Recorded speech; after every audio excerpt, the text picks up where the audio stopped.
Welcome to the Books Bible Study. We are continuing on our journey as we go throughout the Bible.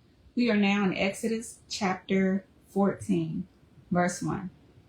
Now the Lord spoke to Moses, saying, verse 2, Speak to the children of Israel that they turn and camp before Pi-hahiroth between Migdol and the sea, opposite Baal-zephon. You shall camp before it by the sea. For Pharaoh will say of the children of Israel, They are bewildered by the land. The wilderness has closed them in. Verse 4. Then I will harden Pharaoh's heart, so that he will pursue them, and I will gain honor over Pharaoh and over all his army, that the Egyptians may know that I am the Lord. And they did so. So we see that God is ensuring that there is no shadow of a doubt that he is the God above all gods, right? Because it seemed like even after the plagues, at some point, Pharaoh would pretend to humble himself and then not so, right? Verse 5. Now it was told the king of Egypt that the people had fled, and the heart of Pharaoh and his servants was turned against the people, and they said, Why have we done this, that we have let Israel go from serving us? So they went back, right? Even after their firstborn were killed. Verse 6. So he made ready his chariot and took his people with him. Verse 7. Also, he took 600 choice chariots and all the chariots of Egypt with captains over every one of them. Verse 8. And the Lord hardened the heart of Pharaoh, king of Egypt, and he pursued the children of Israel, and the children of Israel went out with boldness. Verse 9. So the Egyptians pursued them, all the horses and chariots of Pharaoh, his horsemen and his army, and overtook them camping by the sea beside Pi-hahiroth before Baal-zephon. Verse 10. And when Pharaoh drew near, the children of Israel lifted their eyes, and behold, the Egyptians marched after them. So they were very afraid, and the children of Israel cried out to the Lord. Verse 11, and they said to Moses, Because there were no graves in Egypt, have you taken us away to die in the wilderness? Why have you so dealt with us to bring us up out of Egypt? So now you are beginning to see the rest of Moses' test as a leader of the Israelites. Okay, verse 12. Is this not the word that we told you in Egypt, saying, Let us alone that we may serve the Egyptians? For it would have been better for us to serve the Egyptians than that we should die in the wilderness. So how quickly have they forgotten that the Lord told them and their forefathers, right? He told them over and over and over and over again that they would possess the land of the Canaanites, the land flowing with milk and honey, right? But soon as they see the Egyptians, they lose that trust in God, right? They lose that hope in what he said just because of what they see. And for some of us, that is our story as well. We know the promise of God. It has been foretold to us over and over. He confirms it over and over and over again. But we see an opposition, right? And we begin to instantly doubt what he said. So much so that you're willing to go back to Egypt. Verse 13 says, And Moses said to the people, Do not be afraid. Stand still and see the salvation of the Lord, which he will accomplish for you today. For the Egyptians who you see today, you shall see again no more forever. Verse 14, The Lord will fight for you, and you shall hold your peace. For some of you, verse 14, Exodus 14 and 14 needs to be your word for today. The Lord will fight for you, and you shall hold your peace. Verse 15, And the Lord said to Moses, Why do you cry to me? Tell the children of Israel to go forward. Verse 16, But lift up your rod and stretch out your hand over the sea and divide it, and the children of Israel shall go on dry ground through the midst of the sea. Verse 17, And I indeed will harden the hearts of the Egyptians that they shall follow them. So I will gain honor over Pharaoh and over all his army, his chariots, and his horsemen. Verse 18, Then the Egyptians shall know that I am the Lord, when I have gained honor for myself over Pharaoh, his chariots, and his horsemen.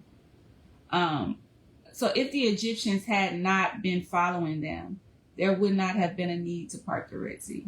There wouldn't have been a need for an immediate rescue, right? So much so that they had to go through the sea. It didn't only prove God to be God to the Egyptian, but also to the children of Israel who were beginning to doubt because they saw the Egyptians, right? Verse 19, and the angel of God who went before the camp of Israel moved and went behind them, and the pillar of cloud went from before them and stood behind them. Verse 20, so it came between the camp of the Egyptians and the camp of Israel. So instead of following in front like it had been, it went behind them to be in between the Israelites and the Egyptians. Okay. Verse 20. So it came between the camp of the Egyptians and the camp of Israel. Thus it was a cloud and darkness to the one, right? And then it gave light by night to the other, so that the one did not come near the other all that night. So God knows where your enemies are, right? He will hide you in plain sight. Okay. And that's why vengeance is his, because he knows all, right? Verse 21. Then Moses stretched out his hand over the sea, and the Lord caused the sea to go back by a strong east wind all that night, and made the sea into dry land, and the waters were divided. Verse 22. So the children of Israel went into the midst of the sea on dry ground, and the waters were a wall to them on their right and on their left. So we're not just talking about a tide situation, right? Some people like to say, oh, it was because of the tide went back. No, the sea literally parted where there was a wall on either side of them, right? This was not a stream. This wasn't a river. This was the Red Sea, okay? So it's not just a short distance from one side to the next. This was the Red Sea. There was a wall on one side and a wall on the other side, and they crossed over on dry ground. Verse 23 says, and the Egyptians pursued and went after them into the midst of the sea, all Pharaoh's horses, his chariots, and his horsemen. Verse 24, now it came to pass in the morning watch that the Lord looked down upon the army of the Egyptians through the pillar of fire and cloud, and he troubled the army of the Egyptians. Verse 25, and he took off their chariot wheels so that they drove them with difficulty. And the Egyptians said, let us flee from the face of Israel, for the Lord fights for them against the Egyptians, right? So what did they think the Lord would do after experiencing those 10 plagues, right? He tried to show y'all already his unlimited power, okay? Verse 26. Then the Lord said to Moses, stretch out your hand over the sea that the waters may come back upon the Egyptians, on their chariots and on their horsemen. Verse 27. And Moses stretched out his hand over the sea, and when the morning appeared, the sea returned to its full depth, while the Egyptians were fleeing into it. So the Lord overthrew the Egyptians in the midst of the sea. Verse 28. Then the waters returned and covered the chariots, the horsemen, and all the army of Pharaoh that came into the sea after them. Not so much as one of them remained. Every single one is fish food. Verse 29. That's not the scripture. That's what I said. Verse 29. But the people of Israel had walked on dry land in the midst of the sea, and the waters were a wall to them on their right hand and on their left. Verse 30. So the Lord saved Israel that day out of the hand of the Egyptians, and Israel saw the Egyptians dead on the seashore. Verse 31. Thus Israel saw the great work which the Lord had done in Egypt. So the people feared the Lord and believed the Lord and his servant Moses. But as with people, we're going to see how long, right? At this defining moment, God defies science. He defies weather. He defies logic, right? How much more could he do to prove that he has all power and do not touch his people, right? So that concludes Exodus chapter 14.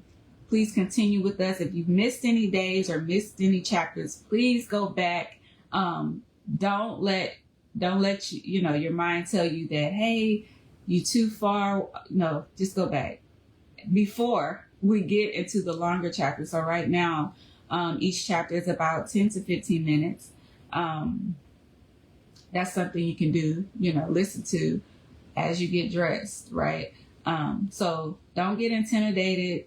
The chapters are short right now, so just catch up with us. Even if this is your first time on, Genesis is not that far away, so just go back, Genesis 1, catch up with us so that we could do this together, right? God bless.